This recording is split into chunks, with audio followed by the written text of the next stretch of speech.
You're listening to the Poo Podcast. My name is Dosta. Here, we discuss all things poo. Please do subscribe and comment.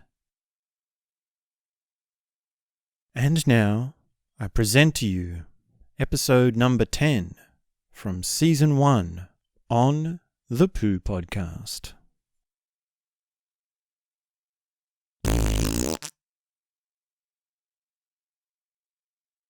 Of all the poo stories that I've heard, there is one that stands out as the most brazen, most unbelievable poo story. And I don't know if it's true. I don't know if it's entirely true. It might have been that this guy was just bragging, but it was sort of one of those moments where you're young, right? You're young and you're coming into the world and you're discovering things about other people and you sort of think, whoa, that guy has a very different take on how to live life and how to do things that, well, I never thought to do it in that way. And, well, that's just his personality. That's just his approach. That's his quirky idiosyncrasies, we could say. And this was sort of one of those situations, sort of one of those ways in which I like to frame this story. And the story goes that my friend, he should remain nameless. Maybe we can call him Mr. Mischief. My friend had the habit of going into the girls' bathroom and doing his poos there. And this was because he knew he did particularly disgusting poos, particularly stinky poos. And he sort of just wanted to get back at the girls. He wanted some sort of revenge. And I believe at an earlier date, he had even done a poo in like a urinal in the men's. And someone had figured out that it was him and he'd sort of been, punished or sort of ridiculed, and he said, well, I don't care, I'm going to go and poo in the girls' bathroom, sort of to even one up that sort of brazenness. And he was bragging one time that he'd been pooing in the girls' bathroom, and he'd been pooing by leaving a little bit of poo on the toilet seat. So he was actually intentionally missing the plop bowl.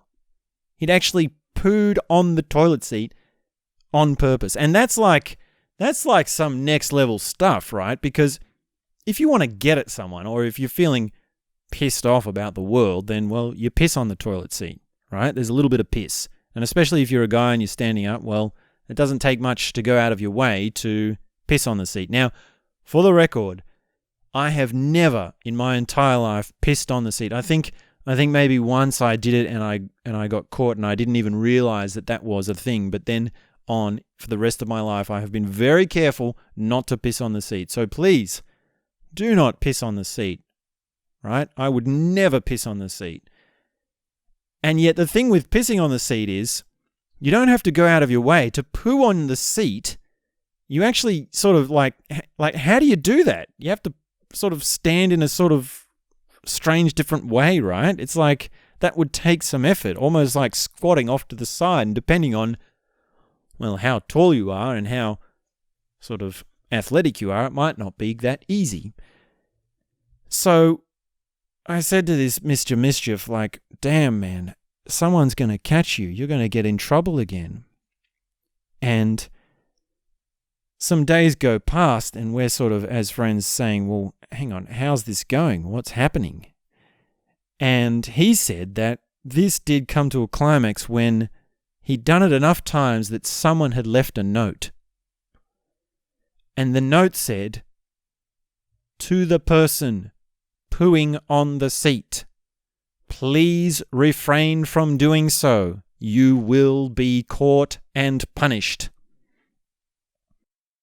And this is in the girls' bathroom. You can imagine that there's quite a lot of outcry about this. And he said that when he received that note, he went into the bathroom and he did a poo all over the floor, all around the entire bathroom. And of course, anyone who heard this story was absolutely outcried. We could not believe it. And he even had the sort of gesture and the sound effects to go with it. He was just like, pulled his pants down and like that. It was just sort of like, whoa, is that what you're like? He could even act out his sort of aerobics and sort of gymnastic moves as to how he managed to poo all over the place. And it's just like, man, as someone who would not even piss on the seat, that is just some other world. You are operating in some other world. Now, I do believe he had some sort of beef with someone, or maybe he was bitter at women because of a past girlfriend, or because he was feeling a certain something, or there was something going on, and this was just a phrase for our friend, Mr. Mischief. And I believe there was some of us who sort of cheered him on and had a bit of a way of encouraging this. So I don't know if he's entirely only to blame, right? A man's friends and peers were sort of part of his own mischief and his own devious. And I do also believe that, the story might have been exaggerated. I don't know if I entirely believe all of it. I believe it to a certain degree, maybe like 70%, 75%. But either way, this was just one of those moments where you think some people's poo game is a totally different level. Like, I wouldn't even go in the girls' bathroom, right? I remember one time I was invited in there to make out with a girl in high school, and I wouldn't even do that, right? We ended up going behind somewhere else. And it's just like, man, you would do that, and like what if someone walked in? What if someone caught you in the act? What if you were caught red-handed? Oh man, what was he thinking? I don't know. So that's a poo story. It happened to a friend of mine who we call Mr. Mischief, because I don't really want to give too much away. And this will just have to be one of those stories which I don't know if it's true or not, but it's just one of those things that you have to hear and you have to wonder, what world do people live in? Thanks very much for tuning in. This has been the Poo Podcast. Please do leave a comment with your best poo story, whether it happened to you or it happened to a friend, whether it was true or not. Maybe give it a rating as to how true it might have been. And we'll be back very soon with more. Thanks for tuning in. Bye for now.